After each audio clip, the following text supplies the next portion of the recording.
Bonjour à tous. Alors ici on va regarder un exercice pour pratiquer un peu la notion d'axes radicaux. Alors si vous ne savez pas ce que c'est, je mettrai un lien vers un cours dans la description des vidéos. Alors voici l'exercice. Je vous donne un cercle avec 4 points ABCD sur le cercle. Et on va construire deux autres cercles au-dessus. Un premier qui passe par AB et un deuxième qui passe par CD, de telle sorte que ces deux cercles soient tangents. Je vais noter M ce point. Alors, il se trouve qu'en fait, cette construction n'est pas unique. Il y a toute une flopée de cercles que vous pouvez construire de cette manière. La question que je vous pose, c'est quelle est la trajectoire du point M? Est-ce que c'est une droite? Est-ce que c'est un cercle? Autre chose, je ne sais pas. En fait, c'est à vous de me le dire. Donc, c'est l'exercice. Décrivez-moi où se trouve le point. Je vous laisse mettre la vidéo sur pause pour y réfléchir.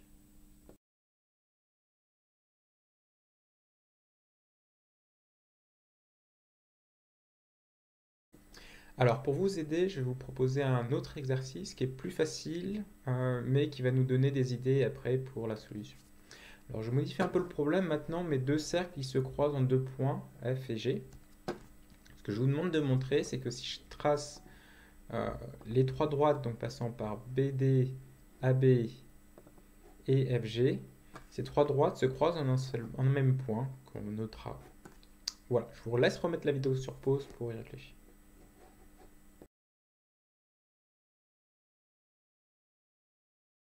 Alors, allons-y pour la solution. Je vais commencer par tracer les deux premières droites et noter E l'intersection.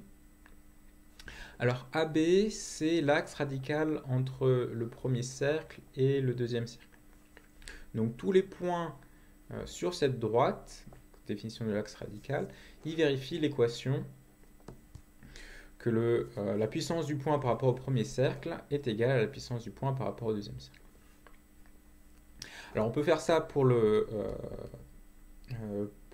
la droite CD. Donc CD, même chose, c'est l'axe radical des cercles, du troisième cercle et du premier cercle.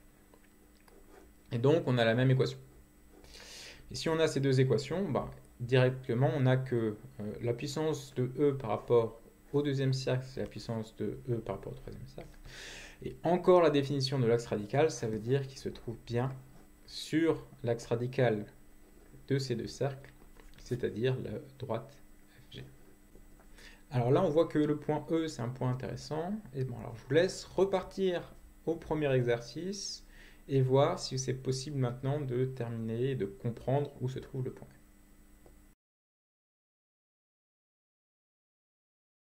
E. Alors ici, on fait exactement le même raisonnement. La seule chose qui change, c'est que maintenant, l'axe radical entre les deux cercles, c'est la droite qui est tangente à ces deux cercles. Et donc, même conclusion, ces trois droites sont concurrentes, donc en particulier, la droite ME, elle est tangente à ces deux cercles.